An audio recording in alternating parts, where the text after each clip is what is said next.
Welcome back, family. Mangituru Mzadi. Mangituru Adam. And this is Young Black and Married. So today we want to talk about, first of all, how are you guys doing? Thank you so much for listening to our podcast. And we hope that we can give you guys some real information, some good information, and tips and tricks to help your relationship thrive. Yes, our goal is always to bring something beneficial. I mean, at the end of the day, if we're not helping each other with real life stories and situations, then what are we doing? So we appreciate you for listening. Right. And today we're going to talk about, financial issues while being married and overcoming financial hurdles. So, is there anything that you want to say first, Adam, before we really dive into it? I want to say I remember when, we first met and we were eating them burgers at Sonic and we couldn't afford nothing back when we was eating meat and we weren't vegetarians, and we was having an unhealthy life. We could barely afford the unhealthy life. I just, remember being young and just, we're still young now, don't get me wrong. But back then it was different. It's like every meal was your last meal, because you didn't know if you had money to put gas in the car or go out to eat that day. So yeah, definitely not me, because I was at that time I was in college still, eating noodles every day, struggling. Oh my goodness. And yeah, so the struggle was real. We've had financial struggles of our own, but we've managed to, wade the water with them, figure out how to work through them. When she met me, I was in an apartment with one couch and that was it. Ain't had no bed, nothing. It was just in the couch. So trust me, we know the economical initial hurdles, starting off. But again, there's always seasons, right? Because you have times where you got one couch, you got a full 2-bedroom house, and you go back to a tent. So, but we'll get to that. Right. And so, with us going through these things and being in these spaces and being together, that could cause ripples in your relationship. But we're here to tell you guys that if you are able to focus on the bigger picture, focus on family, focus on love, focus on unity, focus on legacy, and build something together with your partner, then you will be able to get through anything. There is nobody in the world that can tell you to stay, and there's nobody in the world that can tell you to leave. But if you're listening to this podcast, then more than likely you support being young, being black, being married. You are young, black, or married. And so we really just hope that you guys can relate to a lot of things that we're saying to you. And we want to kind of give you some tips for managing finances and how we kind of set our financial goals together and stuff like that. First of all, the first thing you want to have is like open communication with your partner, because at the end of the day, you need to tell them when you're taking out money, when you're spending money, what you're spending it on, and then what your goals are, right? I want to become a lawyer, or I want to travel here, or I want this car by this year, or I want this watch, or there's things that you got to communicate on, because expenditures and little things that go unsaid, those little things will build into big things. And when it comes to money, really the little things are big things when it comes to money. So having that open communication between you and your partner, it looks like varying things, right? When we first got together and I first moved to Little Rock, Arkansas with my wife, she was really big on like, I'm doing myself, I'm gonna do it myself. But I tried to always be open with her and communicate that, we're together. We're doing this together. You're not by yourself anymore. This is before we got married, but I was already in that mindset. I was like, I'm taking on the load with you. I'm coming down there here to help you. But she comes from a background of having to do it herself, and she'll explain more to that. But having that open communication is the first step for sure. Right. and I would say having I don't know, I feel like you said that kind of, because I can't think of anything else that you could possibly need besides communication, because communication rule the world. At that point, everything is known, everything is transparent, everything. So I can't even make nothing up for y'all right now. Yeah. And I mean, and that's how that's pretty much what we did. Yeah. We opened a joint bank account. Y'all don't stray away from those. I personally talked to a lot of people that are my age and my demographic that really shy away from, and even a little bit older actually, now I'm thinking about it. They really shy away from joint bank accounts. And that's not good. You know, have your separate account, but definitely have a it's joint account too, because I'm not saying don't do that. Yeah, because I mean that strengthens you, right? That strengthens your bond. That gives you something else to stand on. It's not just what people need to realize is when you get together with someone, you don't want to just have your foundation of your relationship just built on love, right? You want it to be built on a lot of things to make that strong foundation as solid, as wealthy as it could be. So you want to have a joint bank account. You want to marry your better half. You want to move in with each other. You want to have savings accounts together. These are things that strengthen you and that build your wealth, because it's not just security, right? It gives you that freedom to be able to purchase, that spending power, or travel and have a college fund for your kids. It just allows more. So don't ever look at having a joint account as something negative. It's actually something very good, and it shows that she trusts you and you trust her. Right.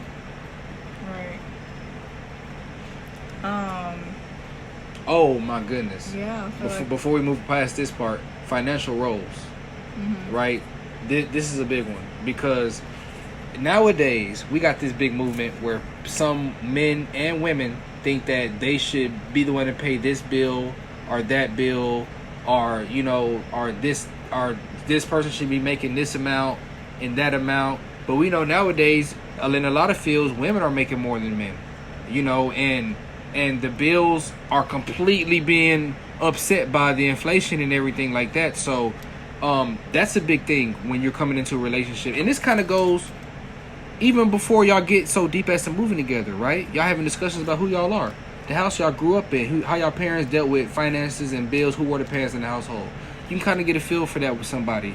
How they would treat the financial roles, how they would feel about, having to pay a certain bill or not, because that's important too. That's very important to think about. You might, everything might be perfect until you find out that you're expected to pay all of the bills. On the flip side of that might be fine. You might be, expecting to do that off rip. So there's so many things to talk about as far as setting those goals and that open communication. It's a part of it too. But setting those goals and what that looks like. Yeah. Okay. Yeah, those are great topics for sure. And with that though, we want to start to kind of explore the avenues for success and wealth in the Black community that we kind of experience with, I guess, what we are building right now. Mm-hmm.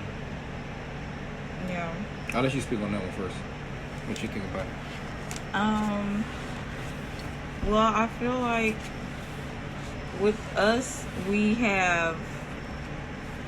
explored this avenue just by taking a chance and taking a leap of faith on our dreams and our desires and prayers that we have that are like-minded with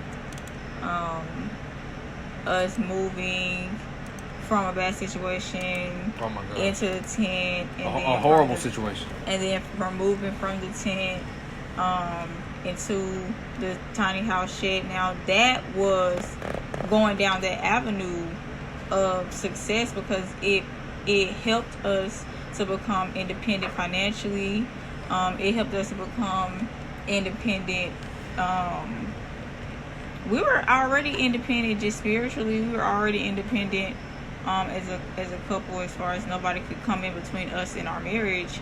But that was the last piece of being financially or or becoming successful and being financially free, debt free, things like that, to allow us to save and move while we're on this journey right now to Africa. So I mean, also another big thing about, exploring those avenues is when we got into home ownership, right? When we got this tiny house and we were able to have our solar and we were able to have our water where we not getting water from the city, and we don't have a water bill, we don't have an electric bill, we don't have a mortgage per se to pay. So we eliminated a lot of our debts. So it empowered us, right, to be able to invest in ourselves. And that's the biggest form of investing that you can do. And that leads to entrepreneurship, right? So those three things, home ownership, which led to us investing in ourselves, because to elaborate on the tent thing, right, we were staying in a place, in an apartment, and it ended up the landlord screwed us over, ended up trying to steal a lot of money from us. And so we ended up having to leave from those apartments and stay in a tent. Now, we stayed in that tent and we ended up coming up with an idea of getting a tiny house after we looked through other ways like RVs and stuff. But we ended up settling on the tiny house movement, and it was a great move because it led to us being able to invest in ourselves. It led to us to eliminate our debt. It led to us to be able to take that trip to Africa and be able to generate entrepreneurship, which is another avenue, right? A financial avenue of success is entrepreneurship.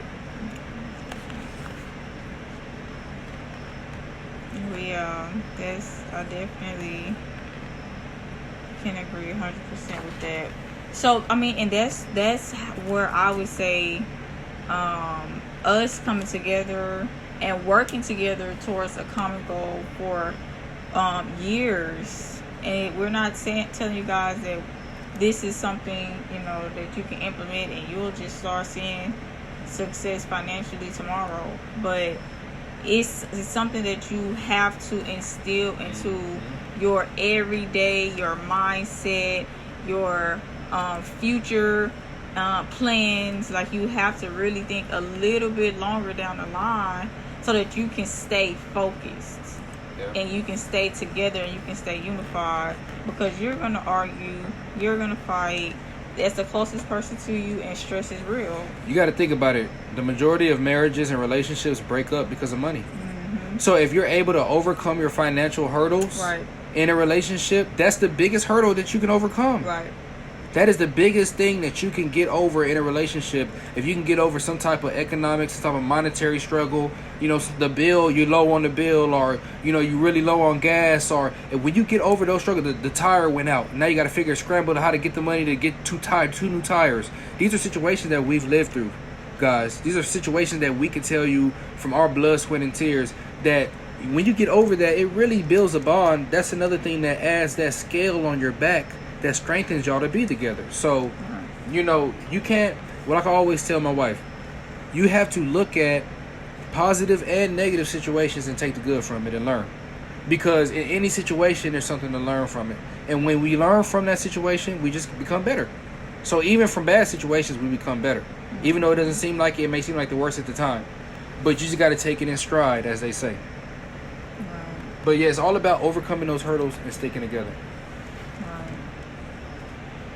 And I feel like a lot of us, being African American, we experience these struggles kind of times 10, and then we don't have anyone when we're young or when we're up and coming to teach us about finances or to teach us about bank loans or credit scores or anything like that. And so it's something that you have to learn by yourself, and that is something that could throw a monkey wrench into a relationship as well, because if two people are coming together, finances is one of the biggest issues that couples could really have. Yeah, they're coming together financially illiterate, and they're already not prepared. They're already set up for failure, to fail. And if relationships are mostly caused by financial problems, then that's why it would be a big problem in the black community. Right. Everything makes sense, family, when you think about it. And that's where,